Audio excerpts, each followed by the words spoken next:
ஹஜ்ரத் இப்னு மஸ்ஊத் சொன்னாங்க, அஸ்ஸலாத்து அமானத்துன், இந்த தொழுகையும் அமானிதம் தான். ஏன்னா இந்த தொழுகையை தக்பீர் தஹரீமாவிலிருந்து முடிக்கிற வரைக்கும் எப்படி என்னென்ன விஷயங்களை பேணணுமோ அதை நீங்கள் பேணி தொழுதாதான் உங்க தொழுகை அமானிதமாக தொழப்பட்ட தொழுகை.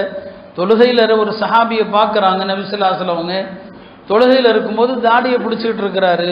இப்போ நபி ஸல்லல்லாஹு அலைஹி வஸல்லம் சொன்னாங்க, லவ் ஹஷா கல்பு ஹஷாத் ஜவாரிஹு, அவருடைய உள்ளத்தில் உள்ளச்சம் இல்லை, உள்ளத்தில் மன ஒருமை இல்லை, அது இருந்தால் வெளி உறுப்புகளும் அடக்கமாக இருந்திருக்கும். இப்போ நம்முடைய தொழுகையை பார்த்தா என்ன சொல்லுவாங்க, தாடியை பிடித்ததற்கு இந்த தொழுகை அடக்கம் இல்லாத தொழுகை சொன்னாங்க. உங்களில் தொழக்கூடியவர்கள் பல பேர் இருக்கிறாங்க, ஆனால் சில பேருக்கு தான் முழு கூலி கிடைக்கும், சில பேருக்கு பாதி கூலி கிடைக்கும், சில பேருக்கு 3ல் 1 தான் கிடைக்கும், சில பேருக்கு 4ல் ஒரு பகுதி கிடைக்கும், சில பேருக்கு 10ல் 1 கிடைக்கும், சில பேருக்கு 9ல் 1 கிடைக்கும். குடைச்சிட்டே வந்து சொன்னாங்க, சில பேருடைய தொழுகை அந்த தொழுகை அவர்களை சபிக்கும்.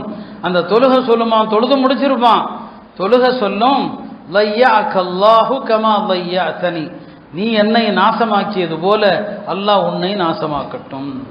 யோசிச்சு பாருங்க, செல்போன் அடிக்கிறவங்கலாம் இந்த ஹதீஸை யோசிச்சு பாருங்க. தொழுகையில் உங்களுடைய செல்போன் அடிச்சதுன்னா நீங்க சலாம் கொடுத்து முடிப்பீங்க, இந்த தொழுகை சொல்லும், லையஅக்கல்லாஹ், அல்லாஹ் உன்னை நாசமாக்கட்டும், கமா லையஅதனி, நீ என்னை நாசமாக்கியது போல. நாம நம்முடைய தொழுகை முழுக்க வியாபாரத்தில் இருக்கிறோம், தொழுகை முழுக்க வேற சிந்தனையில் உட்கார்ந்துருக்கிறோம் இல்லையா? நம்முடைய தொழுகைக்கெல்லாம் என்ன நன்மை கிடைக்கும் அல்லாஹ் அறிவான். பெருமானார் பட்டியல் போடுறாங்க, பாதி, 3ல் 1, 4ல் 1, 10ல் 1, 9ல் 1, 8ல் 1, 7ல் 1, ஒவ்வொன்றா சொல்லிட்டு வர்றாங்க. இப்படி சில பேர் இருப்பான், அவனை தொழுது முடித்ததும் அந்த தொழுகை அவனை சபிக்கும். கடைசியா சொன்னாங்க, அந்த தொழுகை பழைய துணியை சுத்தி எரியப்படுவது போல அவனுடைய முகத்தில் தூக்கி எரியப்படும் சொன்னாங்க.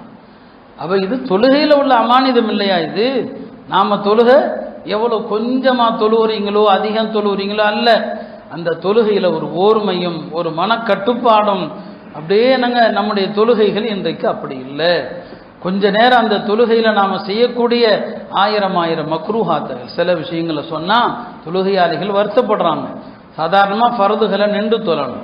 அமர்ந்து தொழுவதாக இருந்தால் நீங்கள் 2 விஷயங்களை தெரியணும். ஒன்று, உட்கார்ந்து தொழுகிற அளவுக்கு உங்களுக்கு நோயின் கடுமை இருக்குதா, அதை நீங்கள் உறுதிப்படுத்தணும். உட்கார்ந்து தொழும் அளவுக்கு உங்களுக்கு கடுமை இருக்கிறதா என்பதை உறுதிப்படுத்தணும்.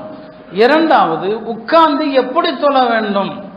நீங்கள் சேர்ல உட்காருப்பீங்களோ தரையில் உட்கார்ந்து இருப்பீங்களோ, உட்கார்ந்து தொழுதா எப்படி தொழணும் யாருமே அதை தெரிவதற்கு, ஏன்னா அவருக்கு அந்த தொழுகையின் மீது அக்கறை இல்லை, அந்த தொழுகையை பற்றின அக்கறை அவருக்கு என்னங்க கிடையாது. அப்படி இருந்துருச்சுன்னா அவர் கேட்பார், நான் எப்படி தொழ வேண்டும் என்று கேட்கணும். பல முறை நாம் சொல்லியிருக்கிறோம், ஆனால் இன்றைக்கும் நான் கவனிச்சுட்டு தான் இருக்கிறேன். உட்கார்ந்து தொழக்கூடியவர்கள் இல்லைங்களா, சேரில் உட்கார்ந்து இருக்கிறவங்க சஜிதாவுக்கு போகிறப்போ கையை எப்படி முன்னால் நீட்டுறாங்க. அப்படி ஒரு நீட்டுதல் இல்லவே இல்லை. நீங்கள் சஜிதாவுக்கு போகும்போதும் உங்கள் கை தொடையில் தான் இருக்கணும், தொடையை விட்டு முன்னால் கொண்டு வருதல் இல்லை. ருக்குவுக்கு எவ்வளோ குனிஞ்சீங்களோ அதை விட அதிகமாக சஜிதாவுக்கு கொஞ்சம் நல்லா குனிய வேண்டும். அதான் பெருமானார் கற்றுத்தந்தது. இப்போ என்ன அக்கறை இல்லை நமக்கு, அவ்வளோதான்.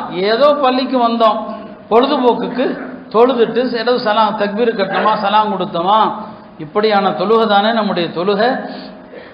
அருமையானவர்களே, தொழுகையில் நம்முடைய இந்த அமானிதங்கள் அதனுடைய கவனத்தை நாம் என்ன சிறப்பேன்றோம். ஒரு இமாமா தொழுவிக்கிறாருன்னா அவருக்கும் அமானிதம் இருக்குது. நபி ஸல்லல்லாஹு அலைஹி வஸல்லம் சொன்னாங்க, ஒரு இமாம் தொழுவிக்கிறாருன்னா அவருடைய துஆக்கள் எல்லாவற்றிலும் பின்னால தொழக்கூடிய எல்லாரையும் அவர் சேர்த்துக்கணுமா, பின்னால தொழக்கூடிய எல்லாரையும் சேர்த்துக்கொள்ளணும். தனக்கு மட்டும் கேட்கக்கூடாது, எல்லாம் எனக்கு மட்டும் அருள் புரி, எனக்கு மட்டும் கருணை, எனக்கு மட்டும் செல்வத்தை கொடு, எனக்கு மட்டும் பரக்கத்து செய். ஒரு இமாம் அப்படி துவா செய்கிறாருன்னா சொன்னாங்க நபி ஸல்லல்லாஹு அலைஹி வஸல்லம், அந்த இமாம் மக்களுக்கு துரோகம் செய்த இமாம், மக்களுக்கு அமானித துரோகம் பண்றாரு. மக்கள் நினைக்கிறாங்க இந்த இமாம் நமக்கெல்லாம் துவா செய்கிறாருன்னு சொல்லி, ஆனால் அவர் யாருக்கும் துவா கேட்கல, தனக்கு மட்டும் கேட்டு போயிட்டே இருக்கிறாரு. அப்போ இந்த தொழுகைங்கிற இந்த வணக்கத்தில் என்ன இருக்கிறது, அமானிதம் இருக்கிறது. அருமையானவர்களே, அமானிதம் என்பது கொடுக்கல் வாங்கல்ல இருக்குது, அது நமக்கு தெரியும். ஆனால் நம்ம கடைபிடிக்கிறதே கிடையாது அந்த அமானிதத்தை. அதில்